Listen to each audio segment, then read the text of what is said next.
Yeah, we're live. I'm gonna let it build up a little bit.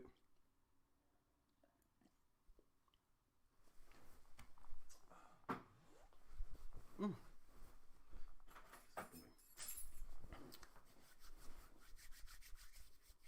Okay, here we go. Here we go. Let's see what's going on. Did it hit? Are we live? All right, I'm seeing the chat filling up.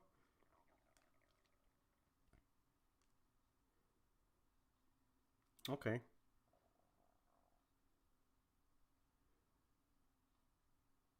We out there. We're filling up the room a little bit. All right, good to go. What's up, people? How I sound? Levels is good? Oh, wait a minute. I gotta look at something. Give me a second. There's one more thing I gotta do. Hold up.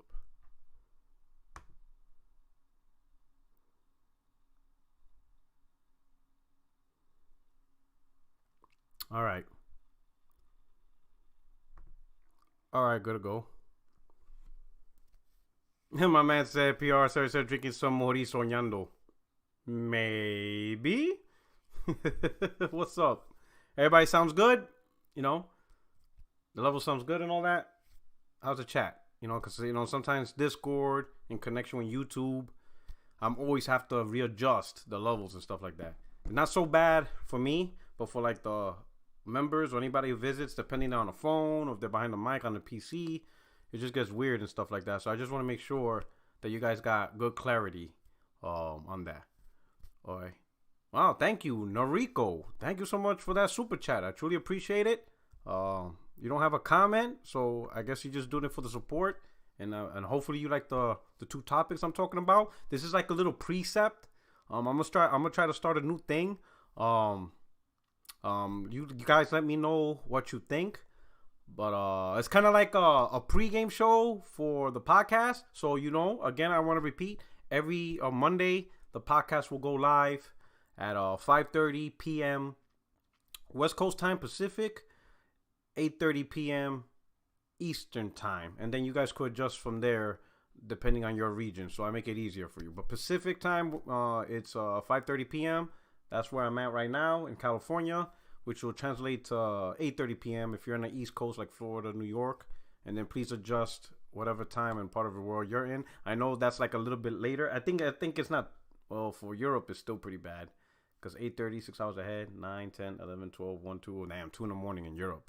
Yeah, that kind of sucks. I'm sorry for that. I apologize for that. Believe me, I feel your pain on that. There's another thing I want to try to set up.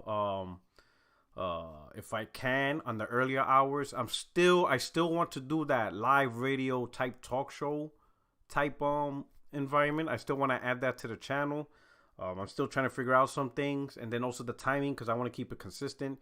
But like I said before, a couple of months back, I want to do kind of like what I'm doing now, but include the capability for you guys to call in and have a live conversation, kind of like a radio talk show that you call in and you hear people's opinions, comments, or questions live on the air. I want to do the same thing and go beyond just the super chat and stuff and the comment section. Have some of you actually call in live, make your comments, ask a question, and the audience and myself, we both hear it and discuss it real quick, and then I move on. I think that'll be very interactive. I think that will, just start it out. I'd be like, hey, this is welcome to the Border Rock 77 show. Hey, what's your name? Where you're from? And somebody could says, I'm Halo Spartan 11394047 in the lands of Ithaca, whatever, some weird wood joke or whatever, And I'm hoping that the people call in will be respectful and not waste their time and stuff like that. But I still like to do that, and I plan to do that for like the earlier hours, so I can have more people through that. Doing it through Discord is easier and faster. I heard about that merging through Discord, but then I have to send out invites, and then maybe you know what? Maybe I might do that. Maybe I might create the ability to monitor that, and then people would just be in the waiting room, and then I could just drop them in. Thanks for that idea, Call Me Jay. I'll probably look into that, and maybe call the portal phone live. So I think that will probably be, what, call me Jay. Thank you for the idea. I think that's probably the best way. And then I'll just create a room to drop people in and out and manage it that way, and stuff like that. So I think that will work. We could do that, and hopefully, trolls is gonna be trolls. If you troll, I'll just block you and kick you out, whatever. But I'm really hoping that, because I know some people want to ask the tough questions, and we'll do it that way, right? And of course, just so that way people, I'm gonna say right now, something like that, joining the Discord, dropping in to ask a question, being dropped out. That's not gonna gonna be behind some type of paid, Patreon subscription. I'm really not looking to do any of that stuff. The way it is now. I prefer it this way. Simply, if you want to support the channel, do it to Super Chat. I also have PayPal, and that's it. And that's all 100% optional on your stuff. Any content that I add, I just want the channel to grow and just have more people just rock out and stuff like that without having for them to pay for it. I just don't feel for myself that's the route I want to go. That's not something I want to do, because again, I'm not doing this for growth or financial means. This is more of just a hobby. This is just me extending the hobby that I enjoy, which is just talking about games, because I always enjoyed talking about games. For most of you that rocked out with me for a while and heard my story of how I began to talk about this stuff, I've been talking about gaming, the industry, and trying to connect with people since like the PS1 and 64 era. So I actually enjoy the information age, where you can easily talk to anybody and talk to a lot of people about gaming, and I always enjoyed that. I always enjoyed talking about the gaming industry. Okay. My man said only required to be on his Discourse to be honest and organic, 100% natural. All right. But that's it. That's all I really care about. I really enjoy talking about this game. Talk about gaming industry and stuff like that, and that's it. That's all it is for me and stuff like that. And you guys just showing up and rocking out and enjoying the content and being part of the discussion and enjoying it, and that's it. That's all I ask of you guys. Well, I ask one more thing. If you can hit the like button, I would truly appreciate it. That's all it is. Just go ahead and click the like and stuff like that, because what that does, the more likes, the more the video trends. The more the video trends, the more people, new people, get to see it, and we get new people to grow our family and to evolve and include more expansive conversations in the topics. And that's all I really ask, so I could get more people onto the channel and more people to conversate and stuff like that. So that's really the only thing I really ask. But again, thank you for the super chat. Noriko, same name as Heavenly Sword. So, I wish Sony would bring that game back. Yeah, hit that like button. It's free. Let's see. You're going to get a lot of Xbox calling in on their new Samsung phones. Yo, before we go on to the topic, that's pretty funny, right? And I'm gonna tell you why this is funny, right? This is why I say there is an insane amount of BS that is incredible. Like no one could be consistent or stand by something, which is weird, because if you stand by something on a consumer level, then that means you're willing to put your money on things that you want and you prefer and how you see things, right? So the funniest thing I see is, so when I said, hey, I'm not gonna get an Xbox Series X, I'm gonna get a PC, it's because of something I expect from gaming products, right? And Xbox Series X is not doing what I want it to do, right? And that's fine. It doesn't have to be specifically do what I do. It's a consumer product. If the company ain't selling what I want, I don't buy it. That doesn't mean somebody else won't buy it. It's what they prefer, right? But when I made that choice, almost all the people, right, that's trying to be like, oh, but that choice is not for everybody, which I never said it was. I said it was for me. But the number one reason, gaming is too expensive. I'm not paying $1,000, $1,500, when I could just play the same Xbox games on a console for $500. All right, I got it. $500 is easy, it's cheap. Boom, boom, boom, boom. You connect it. Ta-da-ta. Todo está bien. Cool. But on my Twitter timeline, those same dudes that pushed out, I ain't paying $1,000, $1,500 to play Xbox games, are all over buying a brand new Samsung phone that costs $1,000 to play xCloud games. Right? I saw the same dudes. And I could go back and do the receipts, but the amount of people who did that, I'm just like, you know what, it's not even worth it. Like, I'm just gonna leave this shit alone. Because now it's comical. Now, it's not even comical. Now it's just freaking sad. Like, I think at this point, a lot of the Xbox dudes I'm talking to in real life have mental issues, so I'm going to just lay off. Because now, at first it was a joke that I'm calling them mentally disturbed, but now I'm thinking they may actually, because you never know who you're really talking to on the internet, right? These dudes might really be mentally disturbed. And if that's the case, I'm going to assume it is. I'm going to just leave them alone because it's not their fault. You know, right? It's not their fault. If they were born with some type of illness or sickness, then, you know, you shouldn't be making fun of them. It's just not cool. It's just not right. So I'm going to just back off. I deleted the receipts. I'm like, you know what? This is insane. It is insane for the same person to come at anybody and say paying $1,000, $1,500 for a PC just to play Xbox games. They're not going to do it. That's ridiculous. Only for them to turn around and say they're going to buy a $1,000 phone to play Xbox games. Like, yo, I can't with these dudes. Like, it's not worth it.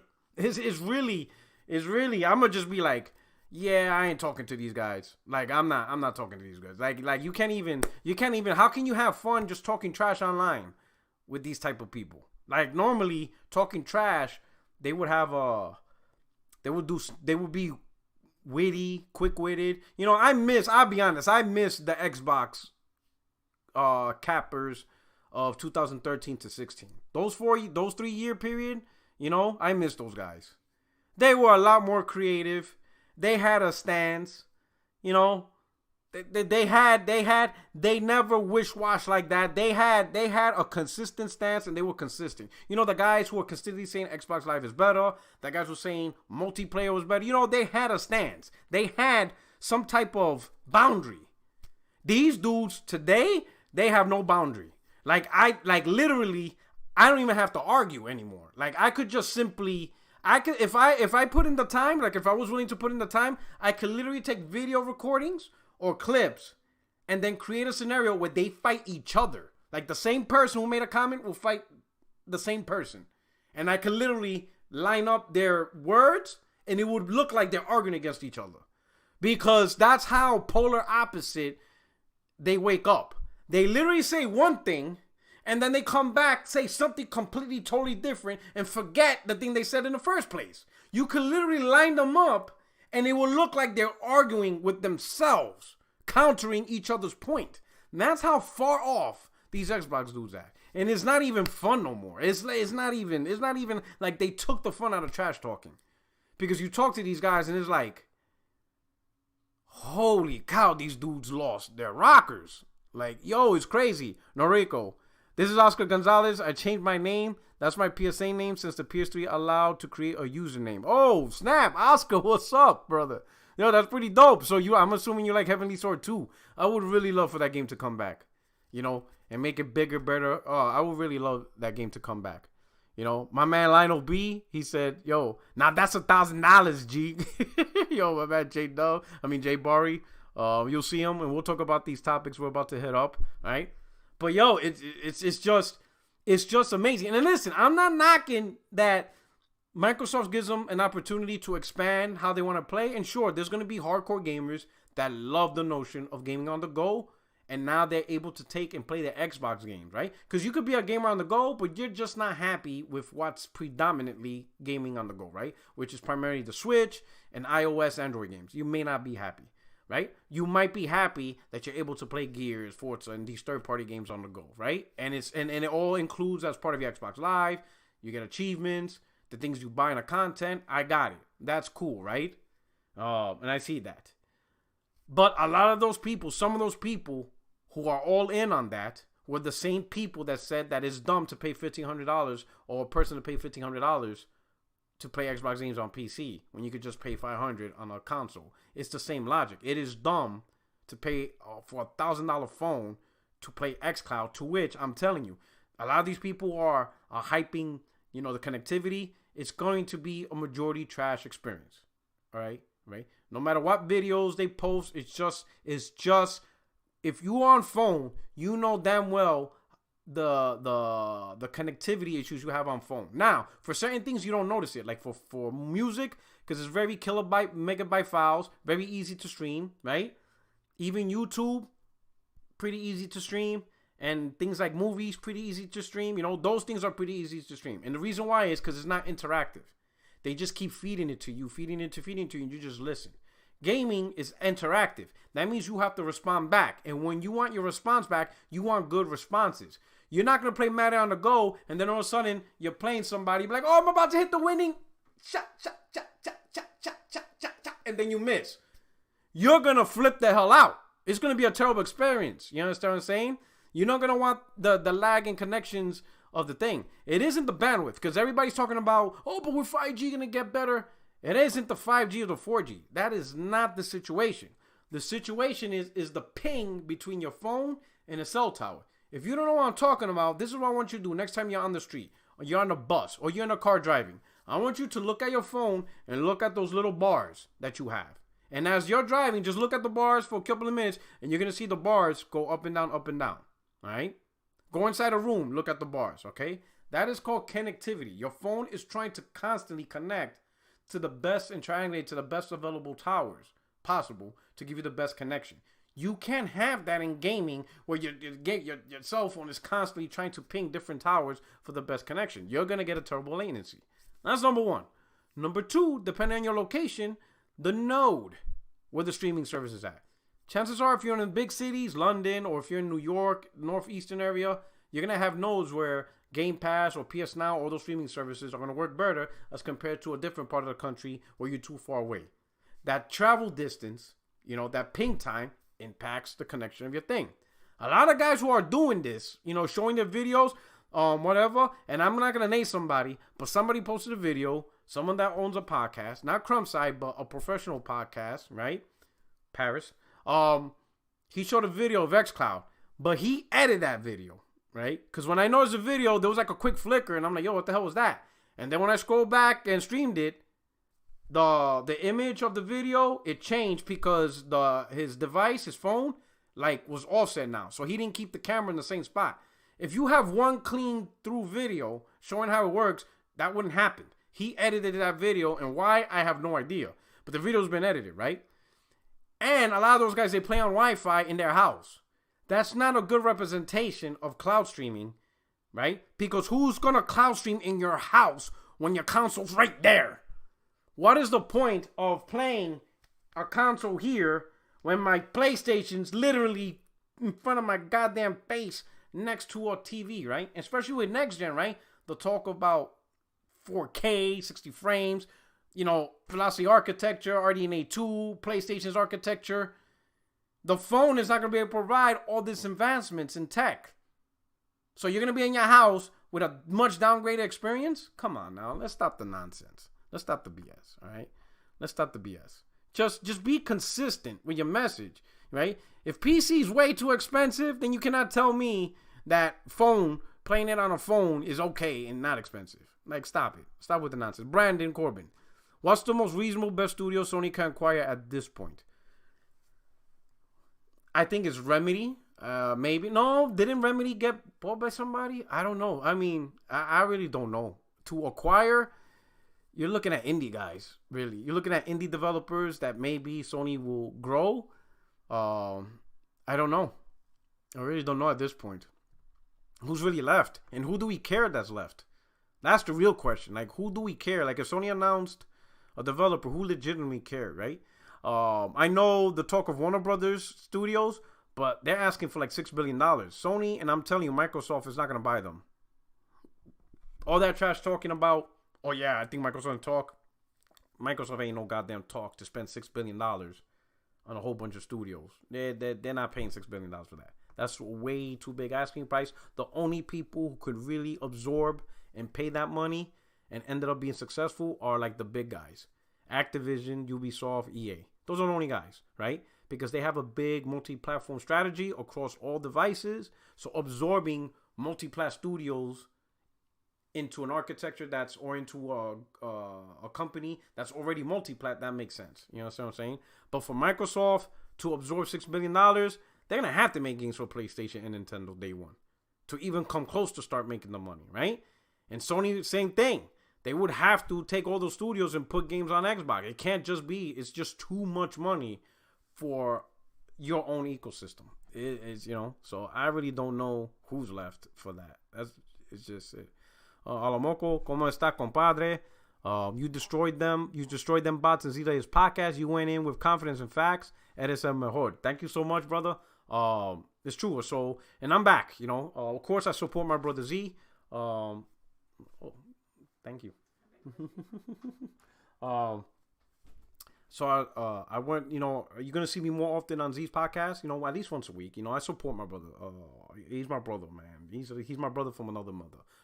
He was also down with me day one. He encouraged me to start this podcast. So I give credit to him on a lot of things and pushing me forward. So I appreciate that stuff. But I can clearly tell that podcast lacked somebody to check the BS for a long time. And I'm back in the States.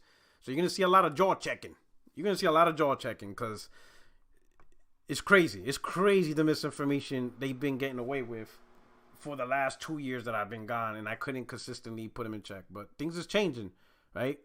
So but of course, you guys now gonna get more consistent my information here. So always come back. Let people know every Monday, 5:30 p.m. Pacific, 8:30 p.m. Eastern. You're gonna get the crew. Frostbite Slash. They could acquire Blue Point, good one. House Marquee, good one. Sumo Digital, as they already have a good relationship with these developers.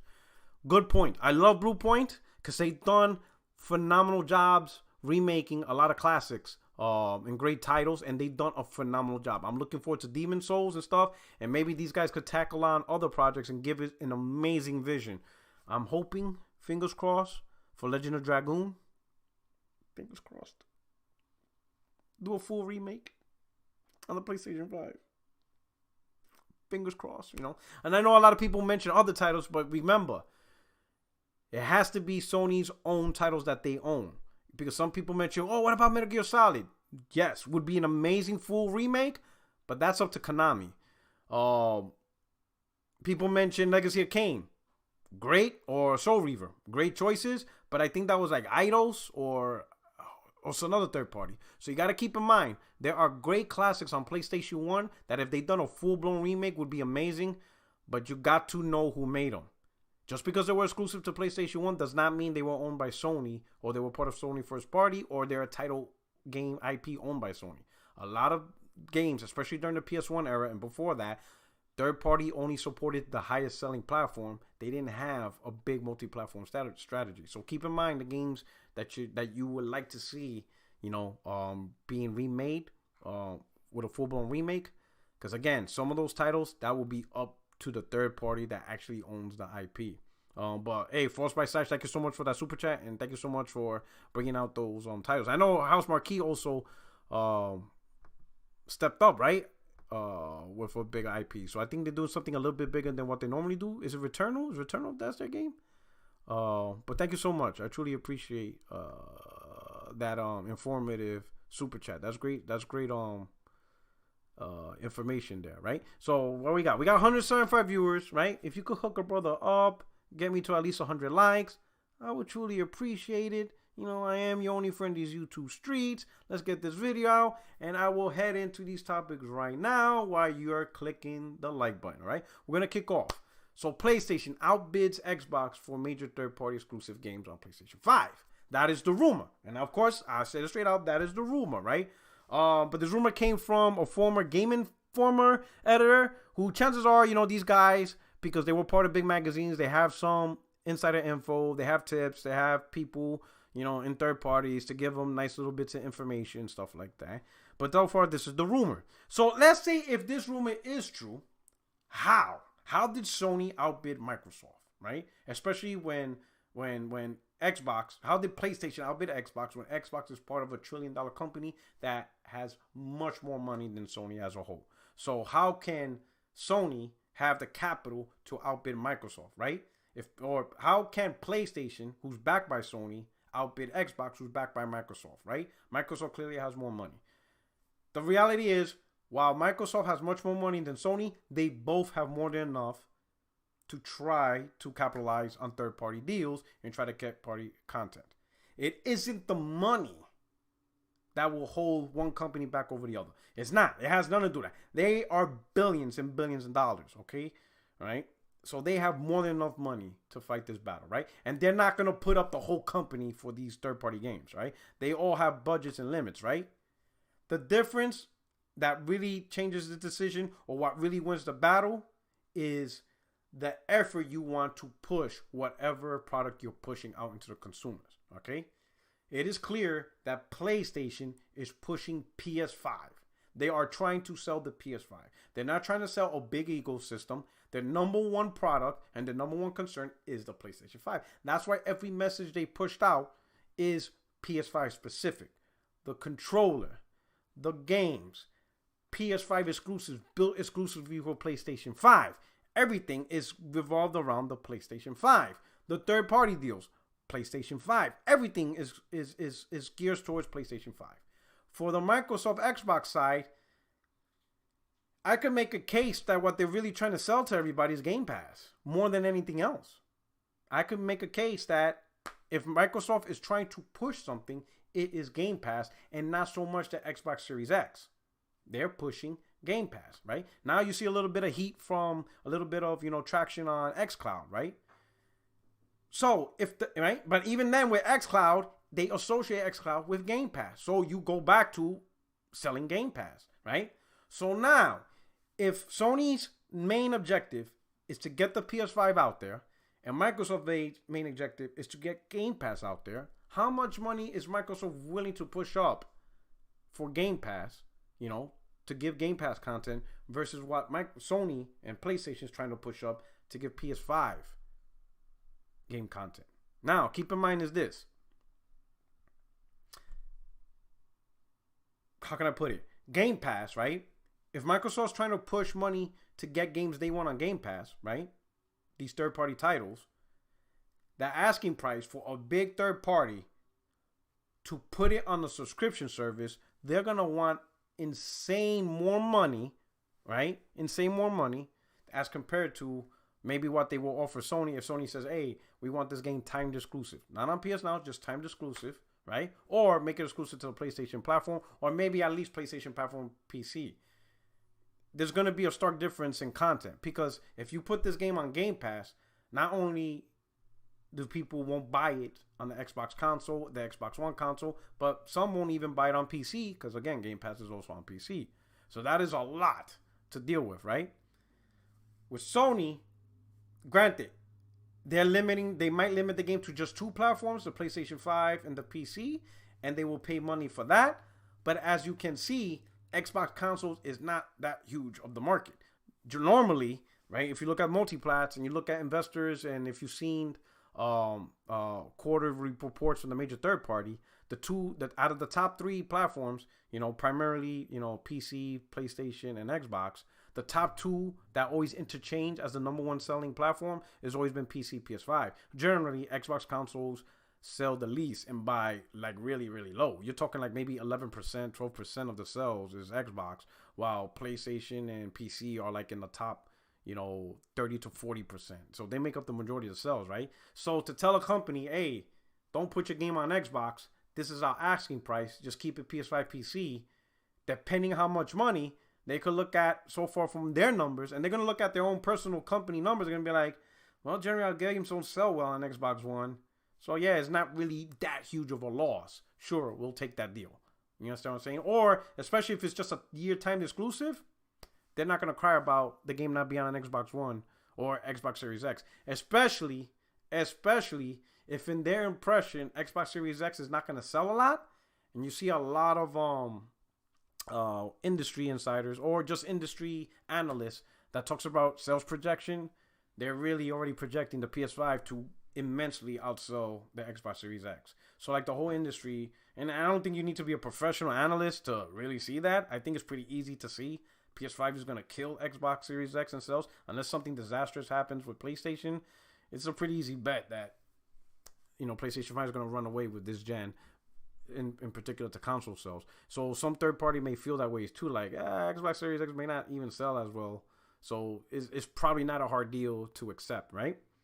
So why is it this way if these rumors are true? Well, again, Sony's trying to sell the PS5 console. So now, with Sony's effort, PlayStation's effort to sell the console, right, that benefits the people who buy the console because we're getting more bang for our buck. If you're choosing PlayStation 5 as your primary place to play, the company is putting effort to give you more content for that platform, right? There's going to be people who disagree with that, saying that, oh, it's artificial. Sony's artificially creating content for the PlayStation 5 when the game should be on PC and, Xbox Series X and other platforms.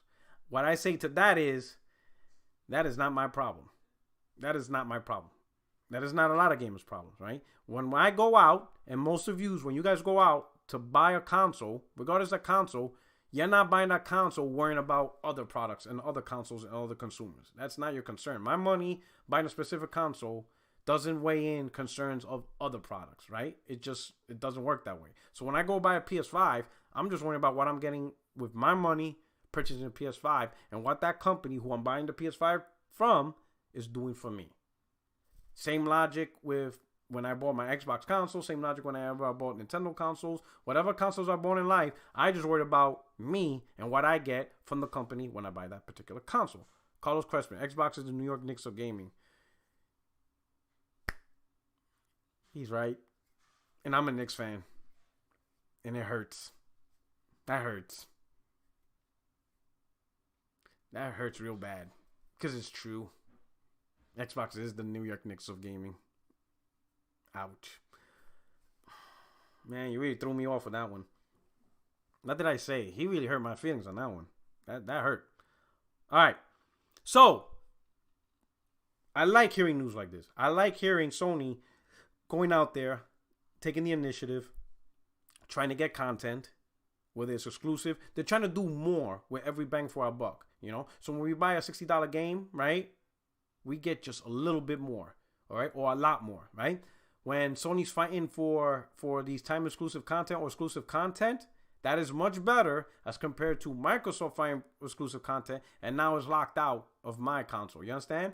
So if your preferred platform and you see the company fighting, right, to make sure you get the best experience by getting the best content and trying to make sure that the PlayStation 5 has access to this content, and if it's multi-platform content that's the same across all devices, but they're trying to do a little bit extra compared to everybody else, then that's amazing if you're a PlayStation 5 gamer, right? For example, and I mentioned this before, and we talked about it, is Marvel Avengers and Spider-Man. The fact that Sony went a little bit extra to get a character on there, and we don't have to pay for it, it's just extra content that we can enjoy, right? The argument shouldn't be, Sony shouldn't be doing that, or Square Enix shouldn't allow that. The argument should be, if you're, let's say, an Xbox gamer or PC gamer, why can't somebody do more for them as Sony's doing for their customers? That's what you should be fighting for. You should be pushing for Microsoft to get you more content, to get you a little bit unique experience and unique content for the platform you're choosing. Because you got to choose the platform for a reason, right? If you're choosing to play on a specific platform, there's got to be a reason for it, right? There's got to be something behind it that you're going to get out of it in terms of gaming content and stuff like that, So, a lot of those rumors, I hope it's true, Now, according to Game Informer, it's titles that are well-known multiplats, and Sony went after them and made them exclusives, right? One example, and we seen this already, Street Fighter V. Street Fighter V was a well-known multiplat across multiple devices. We seen it. It was both on Genesis and Sega.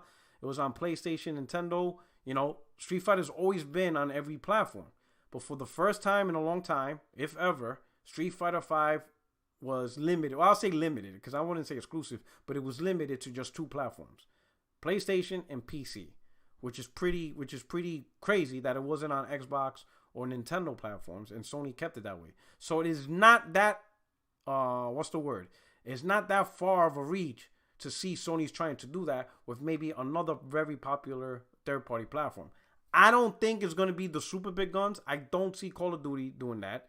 That's not happening. There's not enough money in the world for that to happen. I don't see Grand Theft Auto happening with that either. I just don't see it. It's really hard for me to pinpoint what will be a major multiplat while at the same time will never be on Xbox or Nintendo. Maybe just PlayStation PC. Maybe Final Fantasy. I just don't know. It's not gonna be Division. It's not gonna be Splinter Cell. It's not those games. It's not gonna be a Rainbow Six game. That's just not. It's definitely, like I said, it's not gonna be Call of Duty. Maybe another Street Fighter. Maybe Street Fighter 6. I could see that. That's a potential. I just don't know. It's really hard, And again, this is just rumor. But if it ends up being true, I would really love to see what the game is. Showan, thank you for the support. Not worth it for Xbox to pursue third-party time content. They have a first-party quality issue, and that should be absolute top priority. Welcome back, homie. Thank you so much. While I agree it should be a top priority, but top priority isn't only priority. Microsoft needs to learn to multitask, especially when it comes to game content. If they can't multitask, top priority is just that. Yeah, that's your number one priority, but your number two priority shouldn't inhibit your number one priority. They have to learn to multitask. If they can't multitask on multiple levels for providing game content, they're going to be hurting. They're going to be hurting real bad. Because it's not like their first party is going to get fixed overnight. It's going to be years. It's going to be a long time, and it's going to be a long sustain. One good game is not going to fix the image for Microsoft first party. It has to be a sustained, level of quality, and that's a long time. And if that's the only thing they're doing, it's going to be a long gen for that brand. Thank you so much for the super chat. But I do agree, their first party quality needs to be back at a first party high level, and that definitely should be their top priority. But that shouldn't be their only priority. They should have different levels of stuff, because you can see Sony's still trying to push out the big quality first party, but they have other projects in terms of game content that they're trying to push out. You see, they still even pushing indies, you know what I'm saying, which usually is not like a big standout thing, but they're still doing it. You gotta be able to multitask. You gotta be able to hit multiple points, multiple issues, because at the end of the day, you're gonna get a perceived quality, right? The hardcore fans of the platform, yeah, they're the ones that are the most patient, and they're the ones that was always gonna stay there. But the majority are moderates, right? And they will leave. And if they see a lack of perception of quality and content from your brand, they will leave you. There's only so many people that would just stay to stay for that brand, right? The final point I want to make, and damn, I just realized I forgot to. Oops, not that.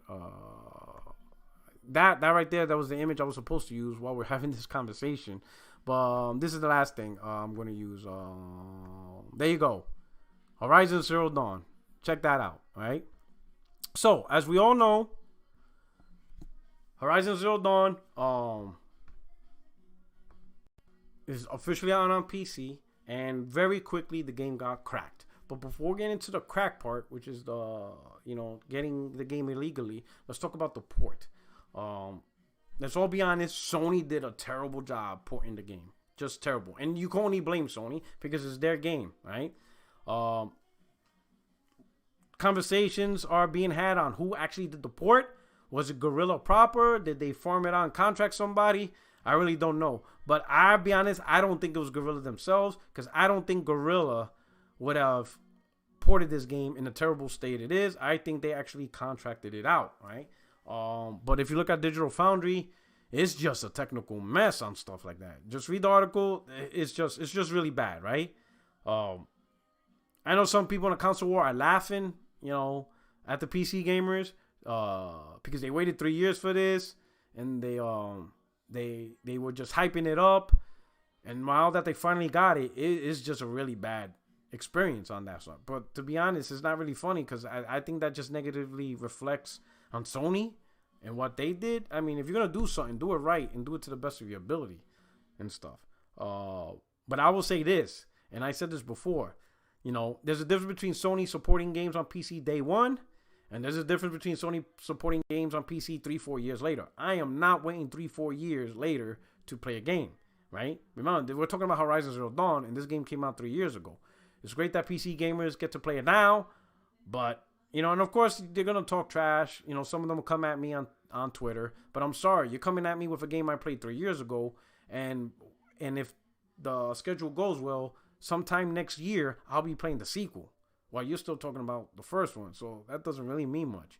But now that this game came out in the state that it is, you might as well should have just played it on the PS4 Pro, and you would have had a better experience. You wouldn't have to deal with the nonsense. Sure, it would have been 30 frames, but you would have not been plagued I mean, literally, Digital Foundry had like a 3-paragraph information of what settings and the best way and the best optimization you can do. I'm like, man, if you need an instruction pamphlet just to get a game running to the best version you can, like, god damn, man, you could have just popped and played it on the PlayStation Pro. Hell, I played on the PlayStation 4 vanilla and I enjoyed the experience. I mean, it's just at a certain point, you know, you don't want to work too hard now to try to get a game running. Like that's just way too much work, right? It should be easier, right? But doing all those setting changes and try this or don't do that, like, golly, man, like it's just a game. Like it's a little bit crazy, right? But this led into the game being cracked.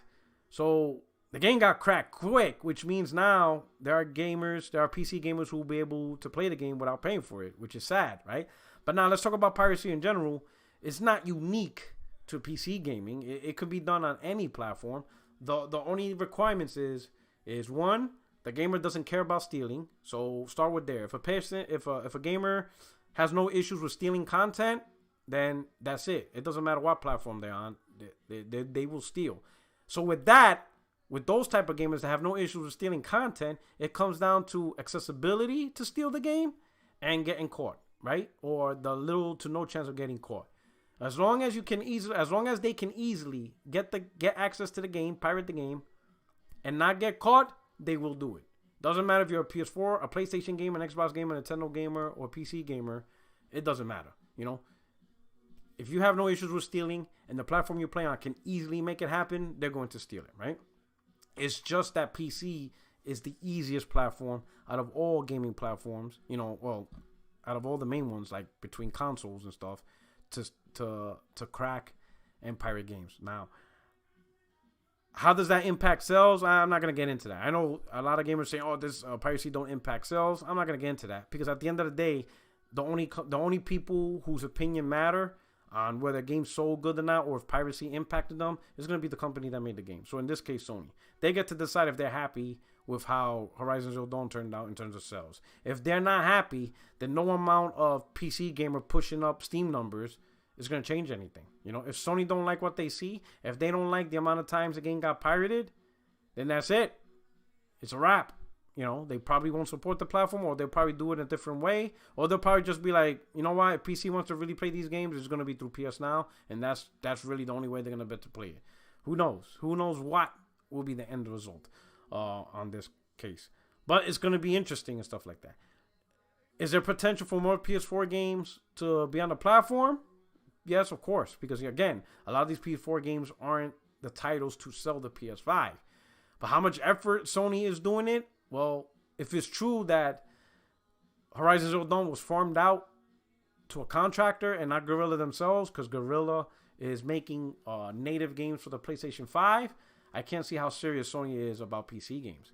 But if that's the vision and that's the route Sony does, I actually have no problem with that. If they hire external contractors, external developers that are just strictly there to port games, I have no issues with Sony porting more PS4 games with these contracted developers, but they leave the studio proper for the PlayStation 5, because that's what I care about the most. I know some PC gamers, or, you know, gamers that primarily play on PC, they're not going to like that opinion from me, but I'm sorry. If I bought a PS5, I really don't care about Sony's first party proper studios making games for you guys. I paid for a PS5 to get what I want out of it. I didn't buy a PS5 so you can get what you want out of it on your PC. I'm also going to get a PC, but that won't be my primary gaming platform. I'm sorry. I'm buying a PS5. I don't care what Sony first party. Let me say it again. I do not care, or I do not want Sony to put huge first party effort onto the PC platform or any gaming platform other than the PS5.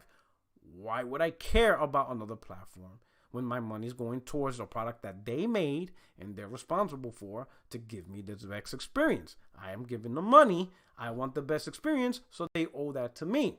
You know, so I don't really care about hearing first party efforts from their studios to try to get these games. Now, if Sony contracts developers that specializes in ports, by all means, let them do that. I'm cool with that. I'm perfectly whatever. Let them put God of War, let them put Spider-Man, Gran Turismo Sport, whatever game that's on there, They'll pay a specialized studio that specifically deals with PC porting. Here's the intellectual property, port it to PC.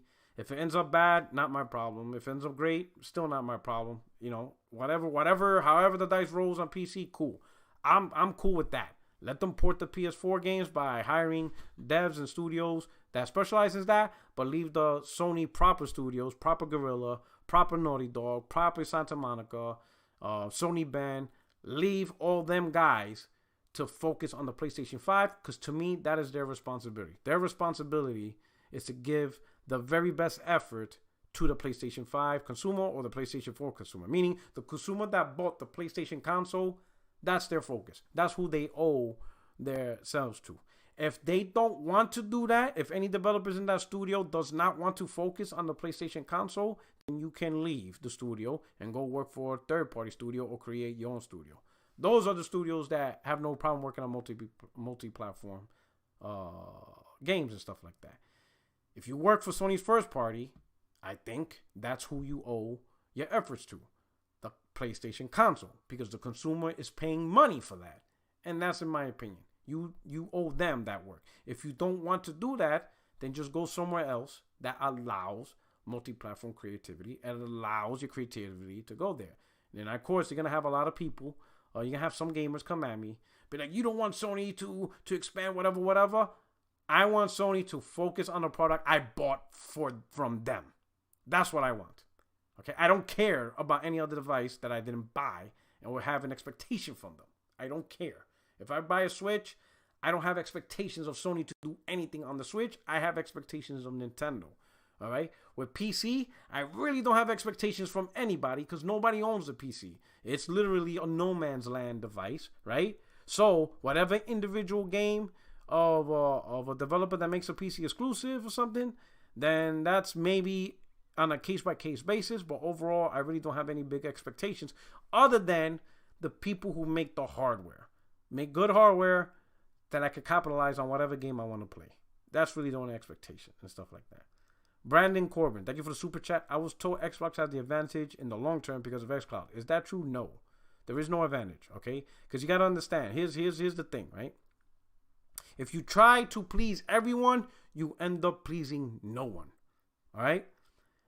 xCloud will do nothing for the Xbox Series console. Sure, it might give Microsoft the opportunity to make more money because they have more consumers to access to, so they may generate more money, right? But that may not translate into bigger, better games, right? Because at the end of the day, if you strictly play on Xbox Series X, Microsoft's success with xCloud will not translate into that. It will translate into Xbox making more money, but it may not translate into better games. Does that make sense? Microsoft has to have a vision of creating the biggest competitive games, and they're clearly not. Sure, they might make good games, but they're clearly not trying to make the biggest blockbusters, especially to compete with Sony and Nintendo, you know? So the two doesn't translate one or the other, all right? If anything, the more people that play Xbox games via xCloud and not on Xbox consoles, the higher chance Microsoft are trying to make more accessible games to cater to a wider audience, which usually means the games are going to be more watered down than anything else. Because you need, in order to make a game more accessible, potentially it could be watered down. Stuff like that. All right. So, yep, that's it. On your way out. So I'm going to leave it at this because I don't want to talk too much in depth. But these are some of the topics we'll be talking on Monday. I'm going to have Jay Barry, J Dub, All Day Digital, Craig Harris, and we can have a more group discussion on how they feel. I'm going to try to have a special guest, see who can stop by. Maybe a Xbox-centric personality to give their perspective on this because I would like a balanced view on this stuff. But with that, hey, this is your boy Porter Rock 77, your only friend in these YouTube streets. Thank you so much for rocking out with me. I truly appreciate it, especially on this last minute live thing. But again, come back. See you Monday, 5:30 p.m. Eastern Pacific, 8:30 p.m. Eastern. We'll have the crew and we'll talk on these topics and maybe a few more. But anyway, I'll check you guys out. Truly appreciate it. Love you guys. Stay safe. God bless.